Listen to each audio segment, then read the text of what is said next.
abantu abade iseyaba kwelinye iqondo elikude kodwa-ke ugxa wami enami umbuzi inkohlo uzawumane ebanami apecane kwami ndiyanibulisa ndinibulisa nonke ezinkokheli zami botata ngiyacalcalanga ehlalo zabo ndibulisa nomama bam bonke ngokunjalo ndibulisa nabantwana ngakwazi ukuthethelela ndilibulisa leli suku ndilibulela lafika sabalapha ndibonga uThixo Nkosi yami ndikubonga umfundisi wami xa uThixo ethe ukusebenzisa wathi noba zibhitile siyabotshwa ukuze iyazi bafanele ilime ufune uyibophe ngokubhitile uma uzawuyeka uthi ulindele uba mayityebe hleze engafiki ithi xa ityeba so ufune uyilungise ngokubhitileyo izokwazi bangaba ilinywa njani ndilapha ke ndibulela umntu wakho uthi wandikhomba bamfundisi ngokuthi nami ndilide le nkonzo ye-covenant. Amen. Inkonzo yomnqophiso inkonzo enkulu kakhulu ke le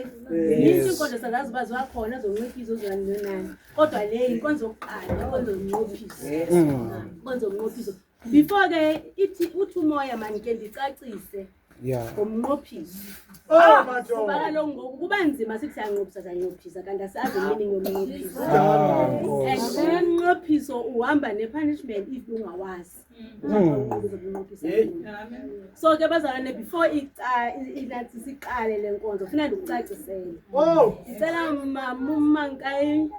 uzilungiselele uzokwazi ukuthandaza uthandaze usifulele le nkonzo umnqophiso ke ndifuna uniprepare wonke umuntu dala sihamba le ndlela sisuka kulo nyaka uphelileyo simile apha sanqophisa kwangahambi into kakuhle kanti mhlawumbi besingayazi iminingi yomnqophiso so lo kulo nyaka ndithi masitshintshe ukwenza masitshintshe iminatha hleze kanti imfishi zingapha thina siloba ngapha nje masiyazi iminingi sithi siyananisa kodwa siyazi iminingi yomnqophiso umnqophiso ke i-covenant haleluya yinto yabantu ababili khona umnqophiso wokutshata abantu abatshatileyo khona umnqophiso womsebenzi contract uyisebenzi contracting khona umnqophiso wokuthi uyasayina uzovula uyongena kwesikolo grade 1 umnqophiso lokho uziyabhambantisa uthi uzohamba nazo zonke izinto ezi-expected from kuwe ukwesikolo awuzujika kulo mtshato uzawuhamba uzawunyamezela kukuphi kungehlanga yabona because ke ngifuneka ukuthi noba kucinga ukuthi le ndinqophisile andizujika so lo aba sizonqophisa sonqophisana noThixo njengoko besisuka kulo nyaka uphelileyo usithwele uThixo simanxeba sidlulile kwinduli nenhlanga nemifuno kodwa uThixo bese nathi apha siphelele sibonge inkosi lapha nje ngenxa yemisebenzi kaThixo so ke ngoma sizobonga lonto leyo masizonqophisana noThixo wethu umnqophiso akunyanzelekanga ukunqophise akazukubetha uba umfundisi njebethe amakhandlela wenu lonke urongo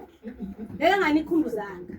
athi amakhandlela ngoku umuntu uphethe nekhandlela nakho because ngokuya kunyanzela ukuthi unqophise kanti ngoku xa kukho into ethi awunqophise inhliziyo yakho ngenhlanga silwa nenhliziyo yokuqala amabhishopu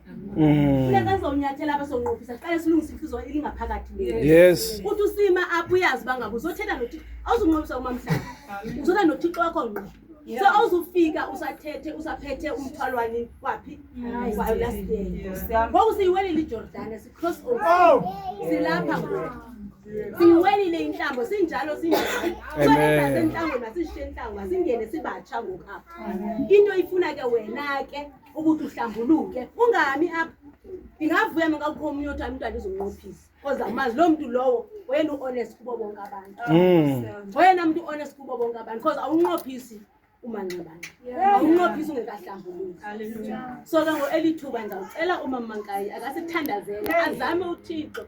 azame umoya kaThixo ongene kule nkonzo ithi nalo bethi yazinqophisa ngokuthandaza kuba umamankayi abonakale naye nyibilika ecela uxolo kuThixo wakhe anqophise naye kungabikho umuntu othi anqophisanga ngonyaka thina ke sinalanto ukuthi umnqophiso ndizobulela ndifumene inathi imoto ndaze no Ifuza nayo kakuhle iza nayo eBhayibhelini. Iza nanguThixo lo onezithembiso kuthi. Othi ngohlobo nohlobo nohlobo nohlobo. Uthetha nawe kukuwe ke ngokuthi okay lento uThixo andisuse kuyo andenzele into ezingaka nezinje lezi. Wenza ntoni nami? It's a payback time. Ndenza ntoni ngento uThixo andenzele zona? Endisindisile ebubini. Nami ndabalapha namhlanje kule cawa yange-8 ndazonqobisa funeka ucinge zona ukuthi jonge emva ukuthi uThixo undithembisile wandinika mna ndithembisa ngantoni kuThixo isho into ke ngifuna ke ngosingene si-on board I'm sure wonke umuntu ucacela ukuthi intoni umnqophisi wonke umuntu ucacela uba uthini uThixo betheni uThixo bethe uThixo masihambe njani masimazi uThixo uba nguThixo singabi naThixo bambi ngaphandle koThixo kuphela if ukhonza uThixo noba sezithini izinto noba seyivuka imivunguvungu kuthiwa umamhlaba 1 2 3 uthi mina nginqophisile noThixo wami ngathi akho nomnye uThixo wasemhlabeni endizomseva endizommamela ndimamele bani uThixo kuphela so ndizawutsho ngezokulela elidlulileyo zisithandazel